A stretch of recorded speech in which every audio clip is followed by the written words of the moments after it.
Hello everyone, welcome back to Rayanish blogs. আজ আমরা চলে এসেছি ভিক্টোরিয়া মেমোরিয়ালে।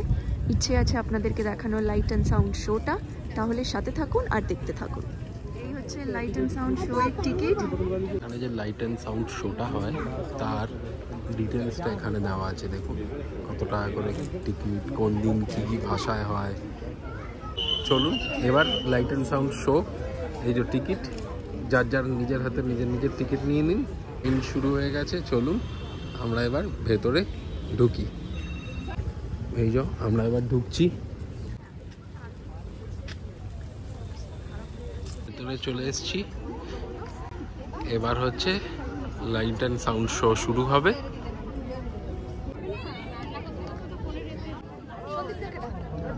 সবাই আমরা বসে পড়েছি, ব্যাস এবার শুরু হবে লাইট অ্যান্ড সাউন্ড শো, তাই তো? কি বল? Light and sound show.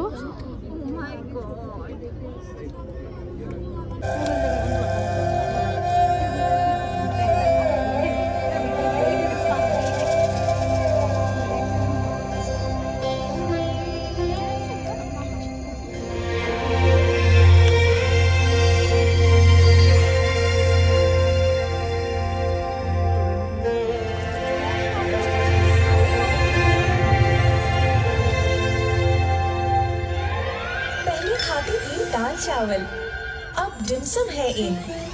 हाथी की होती थी शानदार सवारी, अब फ्लाईओवर की है बारी। कुछ बदलता हुआ, कुछ पहले सा है कलकत्ते का सीन। इस डोम की ऊंचाई से ये सारे नजारे देखती हूँ मैं। कितने किस्से कहानियां हूँ मैं समेटे हुए। तो शुरू करें, 1 2 3।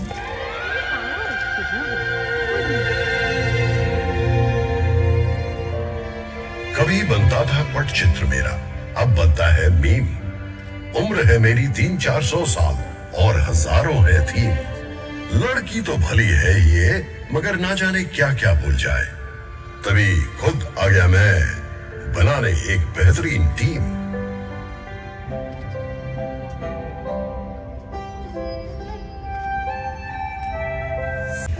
आप लोग जहाँ बैठे हैं, किसी समय ये यहाँ घूमा करते थे।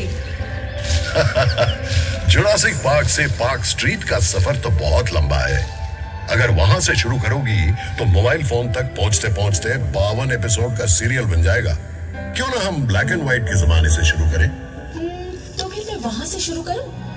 16 जनवरी 1941 की रात एक गाड़ी 38/2 एल्गिन रोड से तेजी से निकलती है और सीधा घुस जाती है बंगालियों के दिल और आत्मा में। नहीं, नेताजी सुभाष चंद्र बोस तो उससे बहुत पहले से कलकत्ते की आत्मा में बस चुके थे, जब वो 1930 में कलकत्ता के मेयर बने थे। यही नहीं, बतौर कांग्रेस प्रेसिडेंट वे पूरे भारत के दिल और दिमाग में बसते थे और ब्रिटिश सरकार की आंखों में धूल झोंककर 3-4 बार भेस बदलकर बचना, ये तो पूरा थ्रिलर है। नेताजी के बाद ऐसा अमर सुपर हीरो कलकत्ते को फिर कभी नहीं मिला।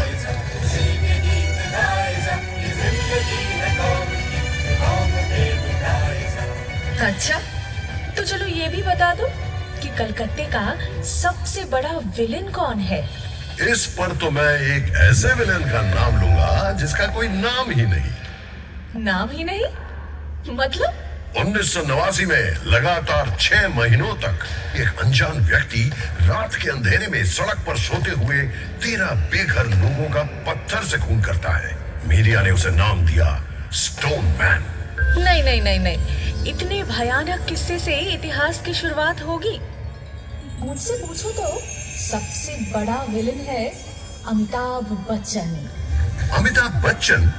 वो क्यों?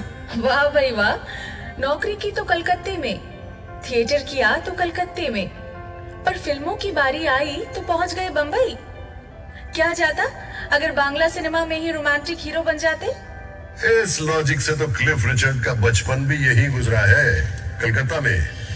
अरे मतलब हावड़ा में, एक ही बात है। वो भी यही रहते तो शायद सुमन चटर्जी की जगह खुद ही जीवनमुखी गाने लगते, है ना?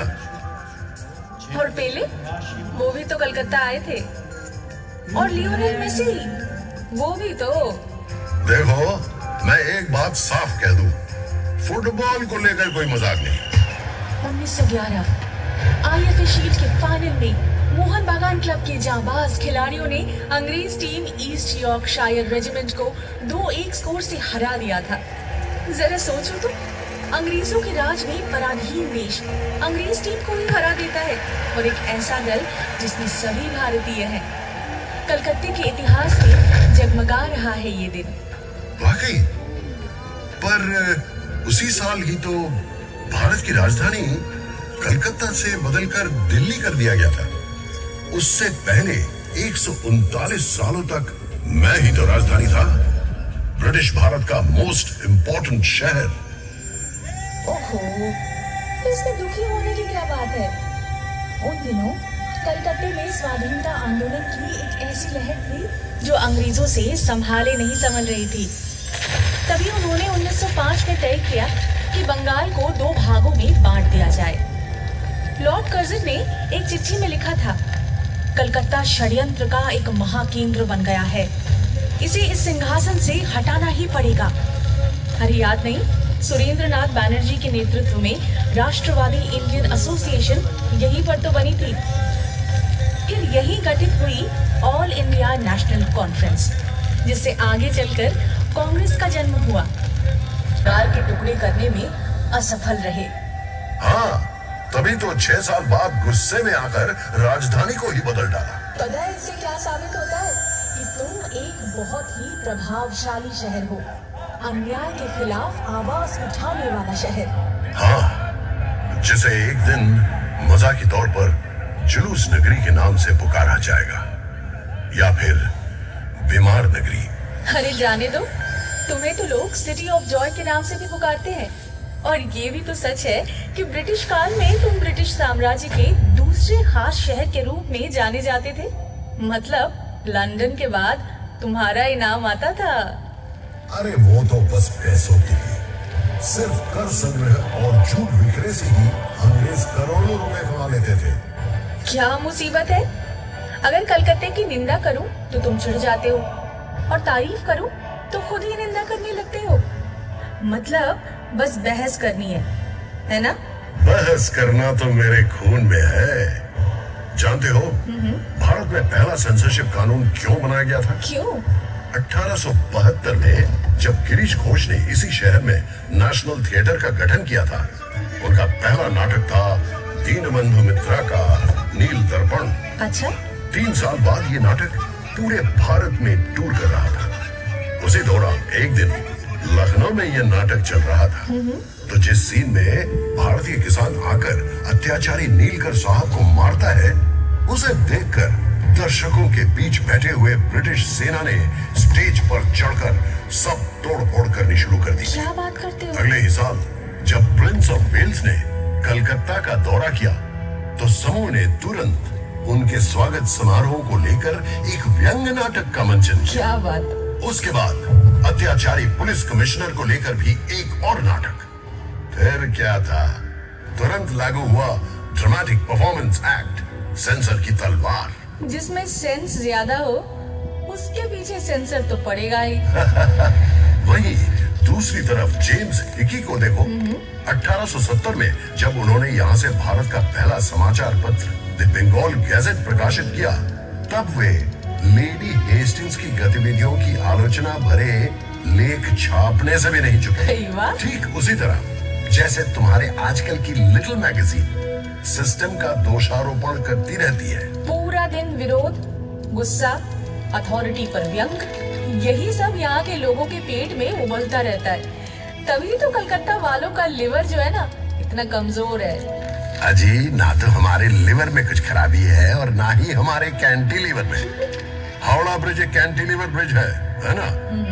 ये सन 1943 से इसी तरह खड़ा है, एकदम सही सलामत। सो तो है, हर रोज लाखों गाड़ियाँ, बस, ट्रक, रिक्शा इस पर से ही तो गुजरती है, फिर भी ये टस से मस नहीं हुआ।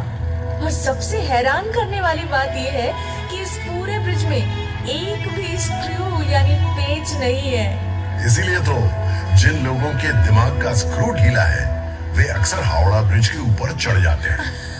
लेकिन वहां से क्या नजारा मिलता होगा, इमेजिन कर सकती हो?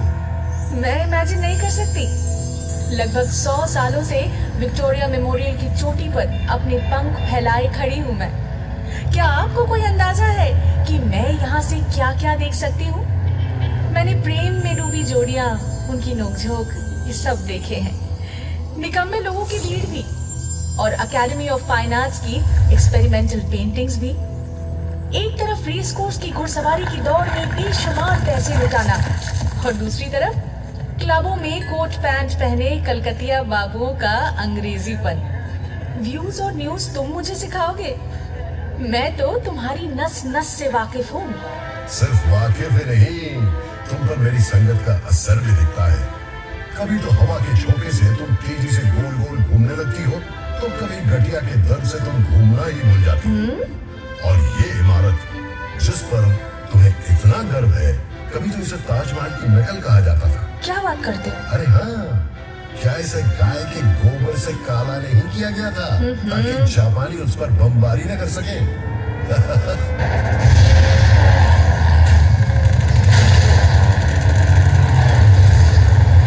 इसमें इतना हंसने की क्या बात है? तुम्हारे मुंह पर भी कुछ कम कालिक नहीं पुती है। उसी दूसरे विश्व युद्ध के दौरान जब सैकड़ों लोग तुम्हारी सड़कों पर भूखमरी से तड़प कर मर रहे थे, तब कहाँ थी तुम्हारी विरोधी प्रवृत्ति? जब कलकत्ता वासी सड़कों पर उन मरते हुए, तब कहाँ था तुम्हारा विरोध? देखो, मानता हूं कि जितना करना चाहिए था उतना तो खैर नहीं हो पाया, लेकिन यह भी सच है कि उस दौरान शहर की गली मोहल्ले में मुफ्त रसोई भी खोली गई थी, और वो भूखमरी तो सरकार, राजनीतिज्ञों और आला अफसरों द्वारा रचाई गई थी। स्वयं विंस्टन चर्चिल भी इतने सारे लोगों की मृत्यु की जिम्मेवारी से पल्ला नहीं झाड़ सकते थे। क्या तुम जानते हो इस अकाल के बारे में उन्होंने क्या कहा था? वैसे ही कम खाने वाले बंगालियों की भूख मजबूत यूनानियों की तुलना में कम गंभीर है। इंसान इतना असंवेदनशील कैसे हो सकता है? यह भी मत भूलना, बिजोन भट्टाचार्य द्वारा रचित अद्भुत नाटक नौबान्नो इसी भूखमरी पर आधारित था, और इसका मंचन भी इसी शहर में किया गया था। ये तुमने बिल्कुल सही कहा। इसका श्रेय तो तुम्हें ही जाता है। 1942 में स्थापित इप्टा यानी इंडियन पीपल्स थिएटर एसोसिएशन वामपंथी कलाकारों का ही संगठन था, जिसने कलकत्ता को न जाने कितने अनमोल रत्न दिए।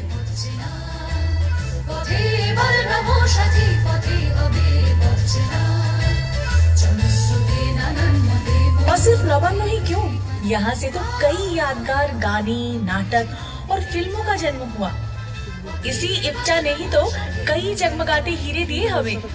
उत्पल दत्त, ज्योतिरिंद्रनाथ मोइत्र, देवव्रत विश्वास, सलिल चौधरी और इन्हीं के भाव शिष्य थे मृणाल सेन।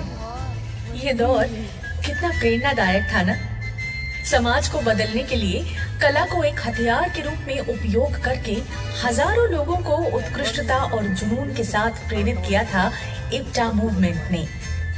मानो ये एक महान क्रांति का नेतृत्व करने वाले जादुई रथ की तरह था, जो एक अथक यात्रा कर रहा था। 1943 में पड़े अकाल के लगभग 170 वर्ष पहले बंगला सन 1176 में आई भूखमरी भी तो इंसानों की ही देन थी। ब्रिटिश द्वारा रचित भूखमरी। किस हालत में थे जनाब? आधी नींद में या ऊँघते हुए?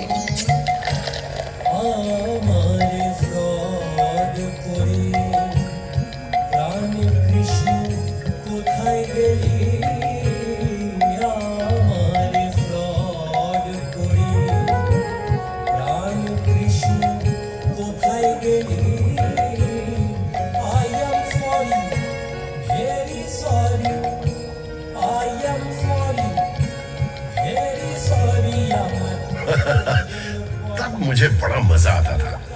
पूरे बदन पर तेल मलकर 4 घोड़ों वाली गाड़ी पर सवार होकर नदी में स्नान करने के लिए निकलने का एक अलग ही ग्लैमर होता है। ये तो मानती हो ना? और जरा सोचो, अगर बाबुओं की वो शोशेबाजी ना रहती तो तवायफों का नाच देखने का भी चलन नहीं रहता। फिर ना तो उनके पैसों से ढेर सारे स्कूल कॉलेज खुलते और ना ही मेरा सबसे खूबसूरत और जगमगाता त्योहार दुर्गा पूजा अस्तित्व में आता। दुर्गा पूजा नहीं होती? मगर क्यों? अरे शोभा बाजार के बाबू नवकृष्ण देव ने ही तो मदरसे बनाने के लिए ढेर सारे रुपए दिए थे, सड़कें बनवाई थी और पूरे देश भर से गायकों संगीतकारों को बुलवाकर बड़े बड़े संगीत सम्मेलन करवाते थे। और उन्होंने न केवल पलासी की लड़ाई में सिराजुद्दौला के खिलाफ साजिश में भाग लिया, बल्कि अंग्रेजों की जीत की खुशी में एक शानदार दुर्गा पूजा का भी आयोजन किया था। अच्छा? उसी के चलते ही तो हमारे कैलेंडर में दुर्गा पूजा को इतना महत्वपूर्ण स्थान मिला। क्या बात करते हो? दुर्गा पूजा की शुरुआत उसी व्यक्ति ने की जिसने बंगाल को अंग्रेजों के हाथ में सौंपने का षड्यंत्र रचा था। बिल्कुल। शायद बंगाल अंग्रेजों के हाथों कभी ना आता अगर 1756 में सिराजुद्दौला अपनी विशाल सेना लेकर मुझ पर आक्रमण न करता।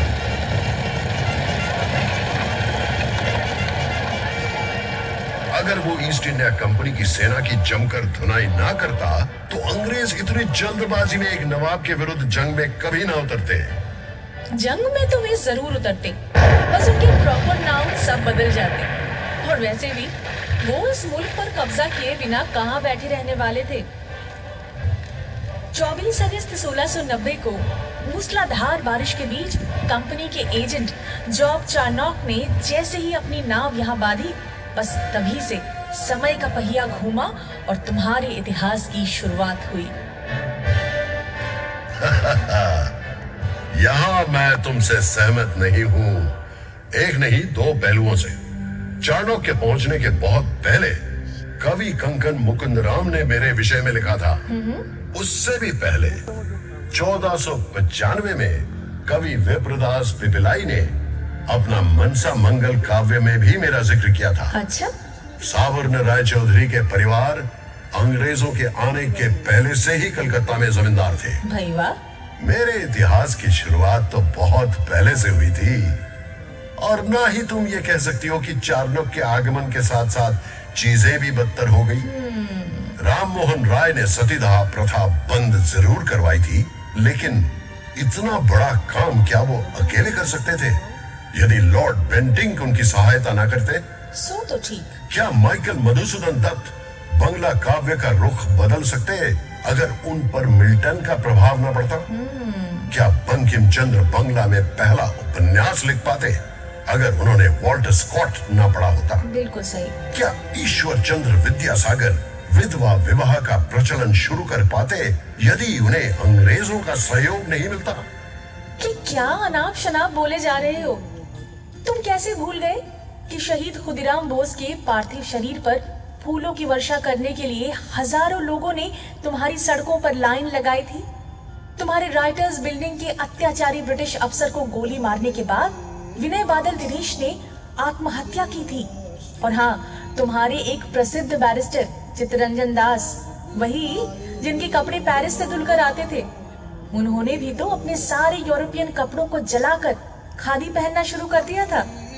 और जिस व्यक्ति को उन्होंने अलीपुर बमबारी मामले में बाइज्जत बरी करवाया था, वो कोई और नहीं बल्कि poet of patriotism Arvind Ghosh थे। अरे तुम तो वो शहर हो जहाँ क्रांतिकारी संगठन अनुशीलन समिति का गठन हुआ था।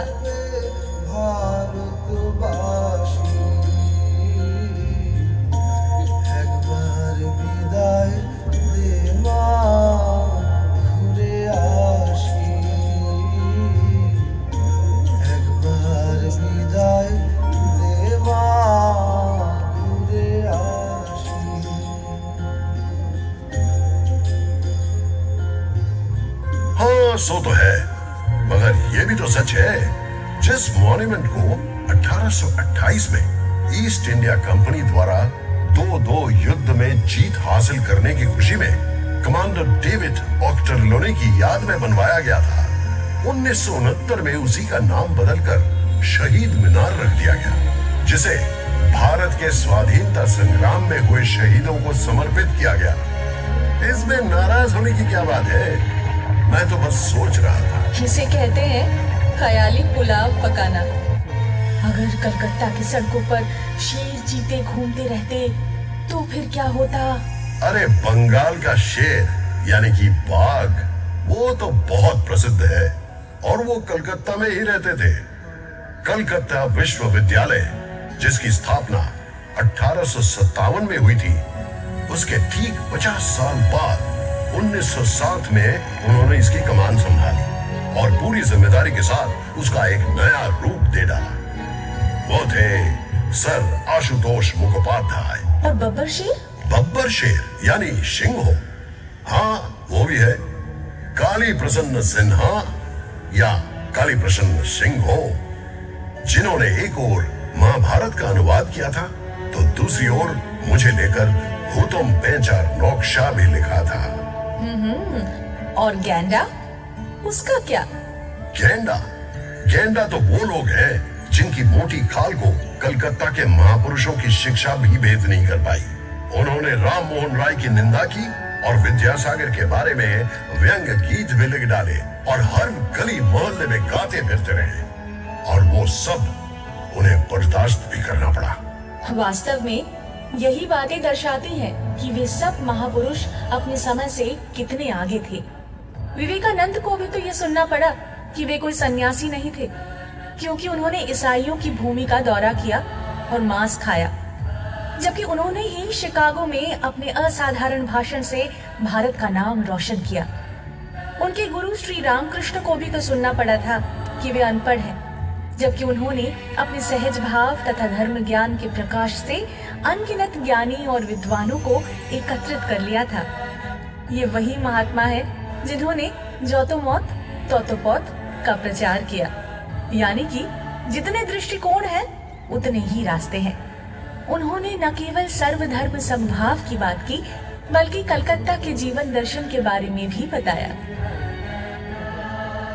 रविंद्रनाथ टैगोर को भी कुछ कम नहीं सहना पड़ा। उन्हें तो यह भी कहा गया था कि उनकी सभी लेखनी अस्पष्ट है और उन्होंने बिल्कुल बेतुके उद्देश्यों को लेकर शांति निकेतन की स्थापना की है, परंतु उनको मिले नोबेल पुरस्कार आज भी मेरी गौरव गाथा की पहली पंक्ति है। 1911 में भारत की राजधानी के दर्जे से भले ही मुझे विस्थापित कर दिया गया, लेकिन उसके सिर्फ 2 साल बाद ही मेरे सिर पर एक ऐसा ताज पहनाया गया जिसकी चमक कभी भी कम नहीं होने वाली। नोबेल कमेटी ने घोषणा की, रविंद्रनाथ टैगोर को उनके गहरे, संवेदनशील, ताजा और सुंदर कविता के कारण पुरस्कार से सम्मानित किया जा रहा है। बिल्कुल। क्या तुम एक ही शहर से 6 नोबेल पुरस्कार विजेताओं की कल्पना कर सकते हो, और वो भी 5 अलग अलग क्षेत्रों में। 1902 में रोनाल्ड रॉस को नोबेल प्राइज मिला चिकित्सा विद्या के लिए। 1930 में फिजिक्स के लिए नोबेल मिला सीवी रमन को। 1979 में मदर टेरेसा को नोबेल शांति पुरस्कार प्राप्त हुआ और 1998 में अमर्त्य सेन को नोबेल मिला इकोनॉमिक्स के लिए, और 2019 में अभिजीत विनायक बंदोपाध्याय को वैश्विक स्तर पर गरीबी कम करने की ओर किए गए उनके कार्यों के लिए नोबेल पुरस्कार से सम्मानित किया गया। उनकी रॉयल केमिकल सोसाइटी द्वारा केमिकल लैंडमार्क पुरस्कार से सम्मानित होने वाले पहले गैर यूरोपीय थे। बोस आइंस्टाइन स्टैटिस्टिक्स के मानक वाहक सत्येंद्रनाथ बोस के नाम पर बोसोन कण का नाम रखा गया है।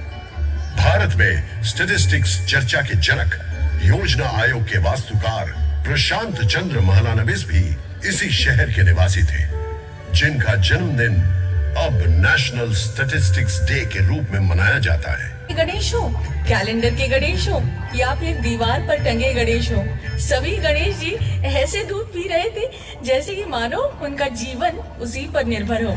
सभी दूध लेकर सिर के बल भाग रहे थे कि अपने निकटतम गणेश जी को दूध पिलाया जाए, मानो अगर वे इस मिरेकल को देखने से चूक गए तो उनके पुण्य का जो कोटा है ना, वो कम हो जाएगा।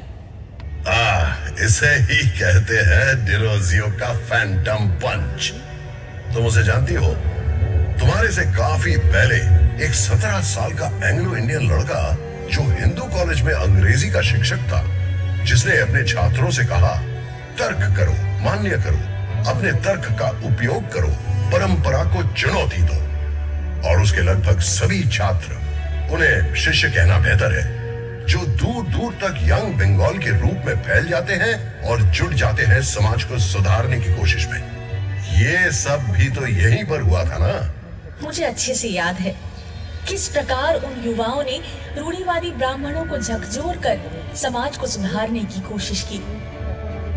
70 के दशक में एक और युवा दल ने हिंसापूर्ण नक्सल आंदोलन के माध्यम से ठीक उसी प्रकार सिस्टम पर प्रचंड प्रहार करने की कोशिश की थी। लेकिन इस बार बम और गोलियों से समाज सुधार की इस प्रक्रिया का प्रशासनिक जवाब भी बहुत जोरदार था, क्योंकि तब तक राजनैतिक परिस्थिति काफी जटिल हो चुकी थी।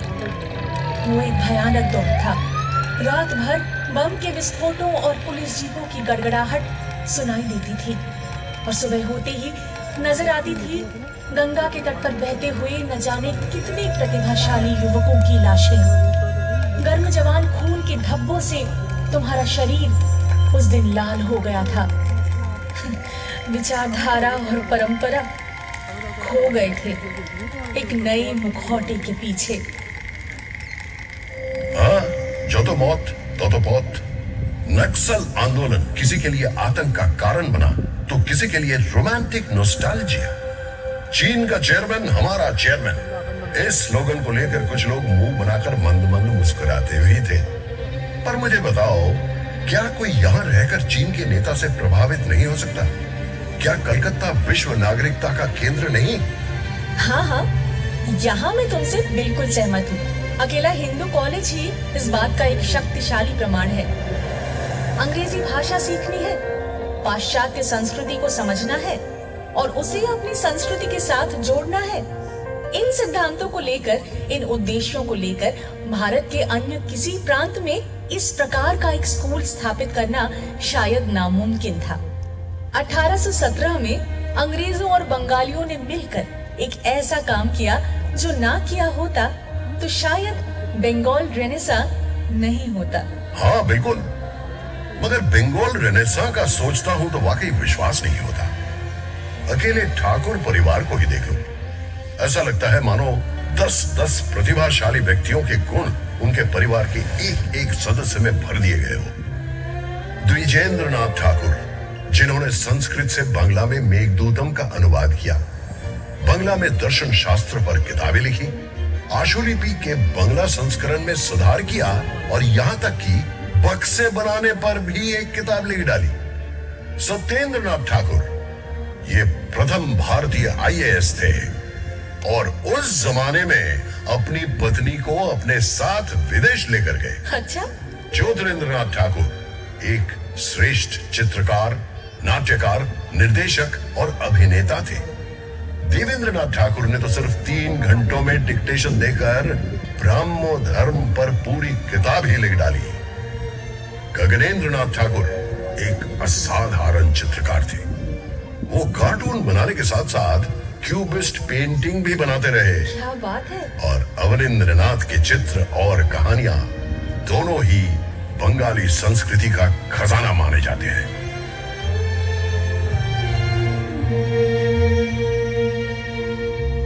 से लेकर तुर्गनेव तक सभी पर गंभीर चर्चा होती थी। मुझे तो ऐसा लगता है कि हर सुबह पूर्व और पश्चिम दुनिया की सारी बेहतरीन चीजों को एक गिलास में घोलकर पी जाते थे। सिंथेसिस करने की ये क्षमता तो हमारे अंदर हमेशा से रही है ना। 1835 में पश्चिमी चिकित्सा विज्ञान से स्थानीय लोगों को शिक्षित करने के लिए मेडिकल कॉलेज की स्थापना की गई। फिर बाद में नृत्य कलाकार उदय शंकर ने रूसी नृत्यांगना आना पावलोवा के साथ हाथ मिलाया और पेश किया विश्व विख्यात बैले राधा कृष्ण। 1955 में सुकुमार राय के बेटे सत्यजीत राय ने अकेले ही अपनी पौथेर पांचाली के जरिए भारतीय सिनेमा में न्यू वेव शैली की शुरुआत की। वो हमेशा कहते थे कि हॉलीवुड फिल्में देखे बिना वो कभी भी फिल्म निर्माण का अपना व्याकरण नहीं बना सकते थे, जबकि विदेशियों को उनकी सिनेमा में हमेशा शुद्ध भारतीयता की ही झलक मिलती थी। ग्रहण करना आत्मसात करना और अवशोषित करने की ये क्षमता तो मेरी रग रग में दौड़ती है। बिल्कुल सही। सत्यजीत राय ने पूर्व और पश्चिम दोनों को समान रूप से मुग्ध किया है। तभी तो 1992 में उन्हें life time achievement Oscar award से सम्मानित किया गया।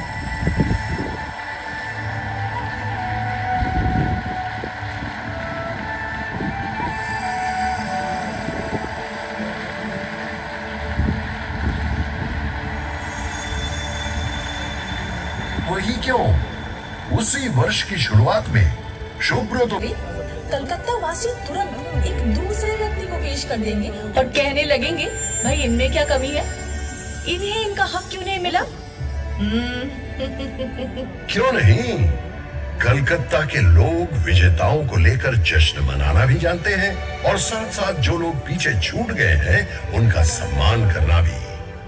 हम उन लोगों की उपेक्षा नहीं करते जिन्होंने पुरस्कार नहीं जीता, जो बिना प्रसिद्धि के ही चले गए, क्योंकि हम जानते हैं कि किसी कलाकार या विचारक का मूल्यांकन कैसे किया जाता है, ये देखकर कि उन्होंने कितना पुरस्कार एकत्रित किया है, ना कि ये समझकर कि उन्होंने कितना सोना बटोरा है। इसीलिए जब तक रवींद्रनाथ याद रहेंगे तब तक जीवनानंद दास भी, जब तक सत्यजीत राय तब तक ऋतिक घटक भी, जब तक शंभु मित्रो तब तक बादल सरकार भी, जब तक सुनील गंगोपाध्याय तब तक कोमल कुमार मुजुमदार भी। जिस प्रकार हम पंकज राय को सर माथे पर रखेंगे, उसी प्रकार शूटे बैनर्जी को भी। जैसे हेमंतो, मान्ना, सुंधा इनको सिंहासन पर बैठाएंगे, वैसे ही सुचित्रा मित्रो, कोलिका बंदोपाध्याय को भी सलामी देंगे और साथ ही निर्मला मिश्रो, प्रतिमा बंदोपाध्याय को भी, और निखिल बैनर्जी के सितार वादन में कहीं खो जाएंगे। ये कोई सनक नहीं, इसे कहते हैं गहरी अंतर्दृष्टि, समझे?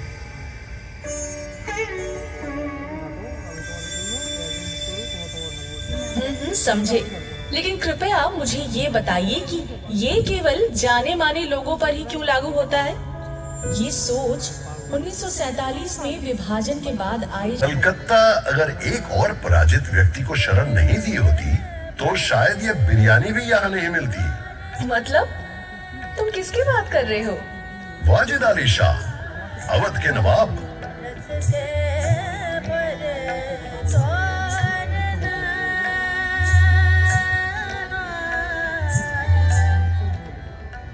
(1856) में अंग्रेजों ने बिना किसी लड़ाई के उन्हें गद्दी से हटाकर निर्वासित कर दिया कलकत्ता में।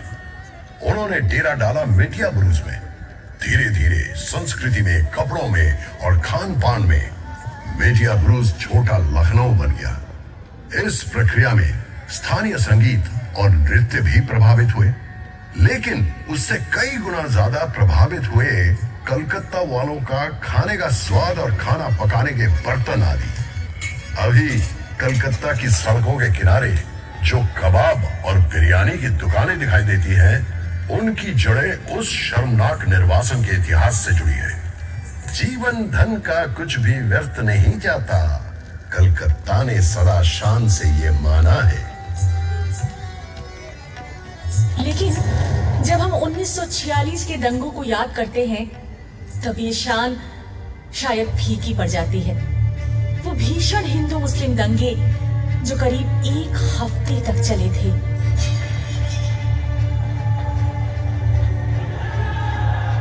वाकई शर्म से सिर झुक जाता है, पर हाँ, साथ ही हमें ये भी भूलना नहीं चाहिए कि कई हिंदू परिवारों ने उस समय मुसलमानों को आश्रय दिया था और कई मुसलमानों ने अपने हिंदू मित्रों की जान बचाई थी।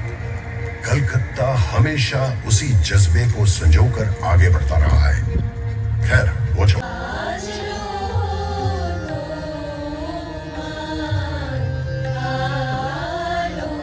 बिल्कुल मेरे दोस्त, सही कहा तुमने। और इसी बात से जादूगर पीसी सरकार को लेकर एक वाकया याद आ गया। एक बार उनका मैजिक शो देखने सब लोग इकट्ठे हो चुके थे। निर्धारित समय के बाद 10 मिनट बीत चुके थे लेकिन जादूगर साहब का कोई अता पता नहीं। सब लोग बेचैन हो रहे थे। अचानक सबको एक आवाज सुनाई देती है, Here I am। सब लोग आश्चर्यचकित होकर देखते हैं तो वो मंच पर खड़े हैं और कह रहे हैं कि मैं तो सही समय पर ही पहुंचा हूँ। आप लोग अपनी अपनी घड़ी जरा देखिए। हैरान होकर सब लोग जब घड़ी की तरफ देखते हैं तो वाकई में उनकी घड़ियां 10 मिनट पीछे चली गई थी। कुछ भी नहीं बदला है और तुम भी उनके ही जैसे हो, सामूहिक सम्मोहन के उस्ताद। घड़ी की सुई और इतिहास के पन्नों के बीच से गुजरते आगे बढ़ते जा रहे हो। कभी लोग तुम्हारी पूजा करते हैं तो कभी तुम पर व्यंग कसते हैं, पर इन सब के बीच तुम अपनी झिलमिलाती मुस्कान को बरकरार रखते हुए घोषणा करते हो, Here I am।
বেরোচ্ছি এবার। চলো তাহলে বেরোনো যাক। ভালোই দেখলাম আমরা লাইট অ্যান্ড সাউন্ড শো।